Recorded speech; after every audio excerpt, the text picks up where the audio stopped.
اگر آڈینس نے ابھی تک چینل کو سبسکرائب نہیں کیا، اگر آپ کو لگتا ہے کہ اپنے پوڈ کاسٹ کے ذریعے میں آپ کو ویلیوبل کنٹینٹ دے رہی ہوں تو سپر نیچرل پوڈ کاسٹ کو ابھی سبسکرائب کیجیے۔ سر، آج کے ایپیسوڈ میں آپ سے سورہ فاتحہ کی امپورٹنس اور اس کی فضیلت پر بات کرنا چاہتے ہیں۔ سب سے پہلے مجھے بتائیے گا کہ سورہ فاتحہ کس مقام پر اور کس وقت نازل ہوئی؟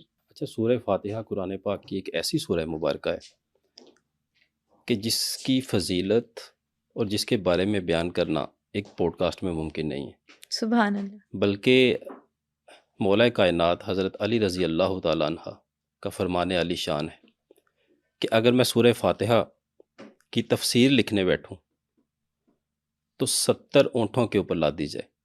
سبحان اللہ۔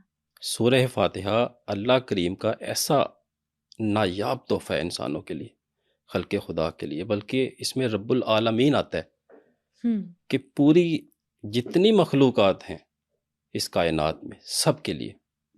آپ نے نزول کے حوالے سے پوچھا، اس میں گزارش ہے کہ سورہ فاتحہ ایک مکی سورہ ہے۔ ابتدائی طور پہ جب نماز کا حکم ہوا اور یہ جب نازل ہوئی، اور اس کے نزول کی جو داستان ہے وہ بھی بڑی خوبصورت ہے۔ میں آپ کی پوڈ کاسٹ کے توسط سے ضرور یہ بتانا چاہوں گا کہ ایک دفعہ حضرت جبرائیل علیہ السلام آقا کریم صلی اللہ علیہ وآلہ وسلم کی بارگاہ عالی مقام میں تشریف فرما تھے اور چرچراہٹ کی آواز آئی، تو آپ صلی اللہ علیہ وآلہ وسلم نے حضرت جبرائیل علیہ السلام سے پوچھا یہ کیا ہے؟ تو آپ نے فرمایا، آپ نے آقا کریم صلی اللہ علیہ وآلہ وسلم کی بارگاہ عالی شان میں درخواست کی، عرض کی کہ یا رسول اللہ، آج وہ دروازہ کھلا ہے آسمان کا جو آج سے پہلے کبھی نہیں کھلا۔ سبحان اللہ۔ اور اس کے بعد ایک فرشتہ زمین پر تشریف لائے، اور حضرت جبرائیل علیہ السلام نے دوبارہ درخواست کی، عرض کی یا رسول اللہ، یہ فرشتہ آج سے پہلے اس زمین پہ تشریف نہیں لائے، آج یہ پہلی دفعہ زمین پہ تشریف لائے۔ اور آقا کریم صلی اللہ علیہ وآلہ وسلم کی بارگاہ عالی شان میں 2 تحفے پیش کیے اور فرمایا یا رسول اللہ، اللہ تبارک تعالیٰ نے آج آپ کو 2 نوروں سے نوازا ہے، ایک سورہ فاتحہ اور دوسرا سورہ بقرہ کی آخری آیات، آخری رکوع۔ کیا شاندار بہت اس کا نزول ہے، اور جب اس کو انسان پڑھتا ہے اللہ تبارک تعالیٰ اس کا ظاہر اور باطن روشن فرما دیتے ہیں۔ بے شک، کوئی شک نہیں اس میں۔ اچھا، سورہ فاتحہ کو ام الکتاب کا ٹائٹل بھی دیا گیا ہے، اس کے پیچھے کیا راز ہے؟ یہ بڑی خوبصورت بات آپ نے فرمائی۔ آقا کریم صلی اللہ علیہ وسلم نے فرمایا اس سورہ مبارکہ کے بارے میں، جو آپ کے الفاظ ہیں، آپ کی زبان مبارک سے نکلا ہوا ایک ایک لفظ ہمارے لیے بیش بہا موتیوں سے بھی زیادہ قیمتی ہیں، کوئی شک نہیں۔ الحمدللہ۔ اور اسے سورہ فاتحہ کو ام الکتاب اس لیے بولا جاتا ہے، ام کا مطلب ہوتا ہے ماں، اور دوسرا اس کا ایک مطلب لیا جاتا ہے بنیادی، اسے قرآن کی ماں کہا جاتا ہے، اور اسے قرآن پاک کی، قرآن حکیم کی بنیاد بھی کہا جاتا ہے۔ اسی میں مولا کائنات حضرت علی رضی اللہ تعالیٰ عنہ کا فرمان علی شان ہے کہ جو کچھ پورے قرآن پاک میں ہے، جو کچھ پورے قرآن پاک میں ہے وہ سورہ فاتحہ میں، سبحان اللہ۔ اور جو سورہ فاتحہ میں سب کچھ، وہ اس کی ایک آیت مبارکہ ایاک نعبد و ایاک نستعین میں۔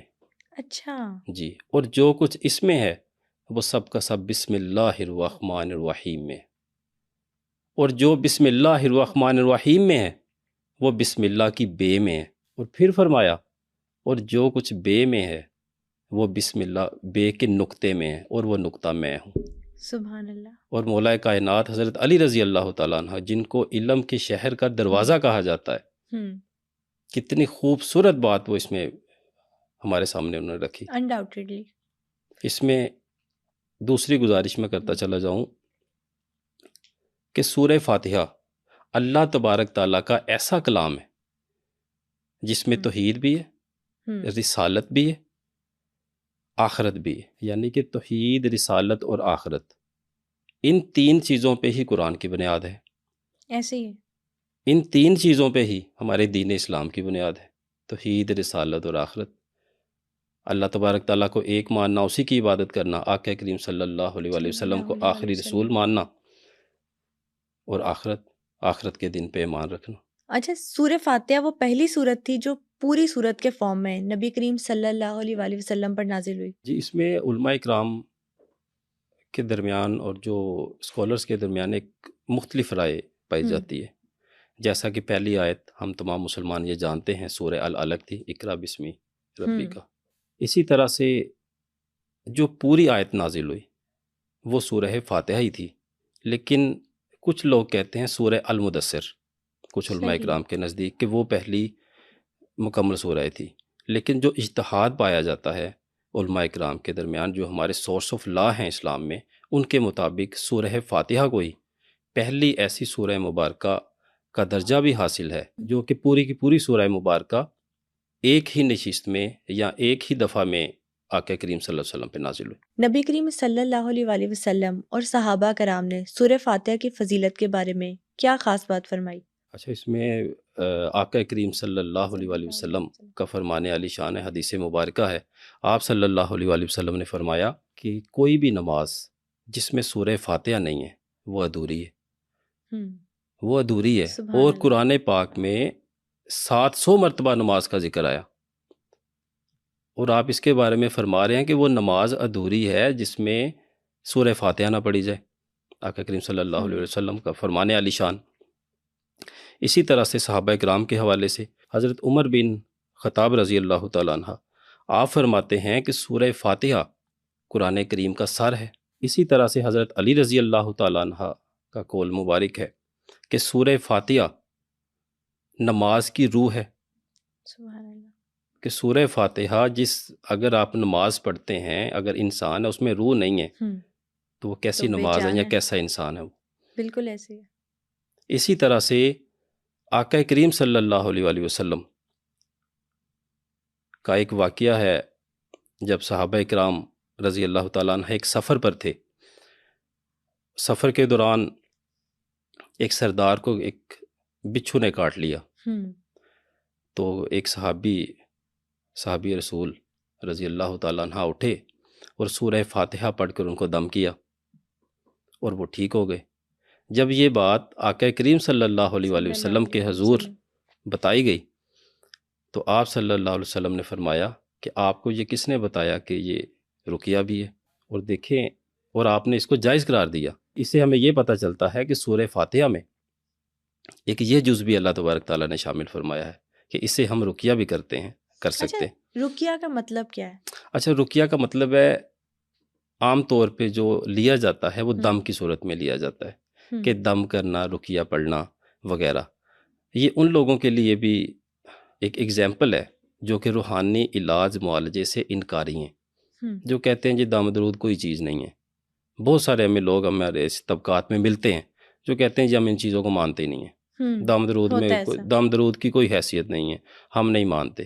دیکھیں، ہمارے نبی صلی اللہ علیہ وآلہ وسلم نے اپنی حیات مبارکہ میں، یہ حدیث مبارکہ بھی ہے جس میں آپ فرمایا گیا ہے کہ حضرت عائشہ رضی اللہ تعالیٰ عنہ سے روایت ہے کہ آقا کریم صلی اللہ علیہ وآلہ وسلم نے فرمایا کہ آپ نظر بد کے لیے رقیہ کروایا کریں، یعنی کہ دم اور رقیہ کروانا قرآن و حدیث کی روشنی میں بھی ثابت ہے۔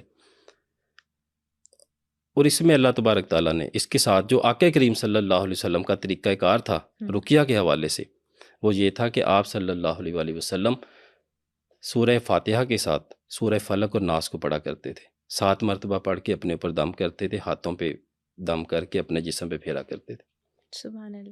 اور ماشاءاللہ، اور جو سنت طریقہ ہے ہمارے پیارے نبی صلی اللہ علیہ وسلم، کیا ہم اسے انکار کر سکتے ہیں؟ کیا اس کی افادیت سے، کیا اس کے کسی قسم کا کوئی شک رہ جاتا ہے اس میں؟ بالکل نہیں رہ جاتا۔ اچھا، یہاں پر 2 باتیں کی آپ نے، ایک تو نظر بد اور حسد کی، اس کا رقیہ کیسے کرنا چاہیے یہاں پر یہ بھی بات کر دیں، اور دوسرا جو ہم سورہ فاتحہ کی بات کر رہے ہیں کہ اس سے شفا حاصل ہوتی ہے، تو سورہ فاتحہ سے شفا حاصل ہونے کے کون کون سے واقعات آپ نے ریئل لائف میں دیکھے ہیں؟ میم، یہ تو بہت سارے واقعات ہیں۔ پہلے میں جو آپ کا کوسچن کا جو پہلے والا حصہ اس کا جواب دیتا چلا جاؤں کہ رقیہ کرنے کا جو ہمارے پیارے نبی صلی اللہ علیہ وآلہ وسلم سے کی سنت مبارک ہم تک پہنچا ہے وہ تو یہ ہے کہ 7 دفعہ سورہ فاتحہ کو پڑھ کے 7 دفعہ سورہ فلق ناس کو پڑھیں، اپنے اوپر دم کریں، ہاتھوں پہ دم کر کے اپنے جسم پہ پھیلیں، نظر بد کے لیے، جادو جنات سے حفاظت کے لیے بہترین تحفہ ہے مسلمانوں کے لیے۔ دوسرا جو آپ نے کوسچن پوچھا علاج معالجے کے حوالے سے، میں بہت سارے ایسے لوگوں کو جانتا ہوں، میرے دوست احباب میں بھی وہ شامل ہیں، اور ایک تو ماشاءاللہ الحمدللہ میرے اسٹوڈنٹس میں ہیں کہ جنہوں نے سورہ فاتحہ پہ ریاضت کی، اور بڑے بڑے آستانے پاکستان میں سورہ فاتحہ کی برکت سے چل رہے ہیں، جہاں پہ ہزاروں لوگ روزانہ کی بنیاد پر آتے ہیں اور شفا یاب ہو کے جاتے ہیں روحانی طور پہ ماشاءاللہ۔ سورہ فاتحہ کے اس کے آگے اپنی اپنی ریاضت ہے، اس کی ریاضت کے بھی مختلف طریقے ہیں، کچھ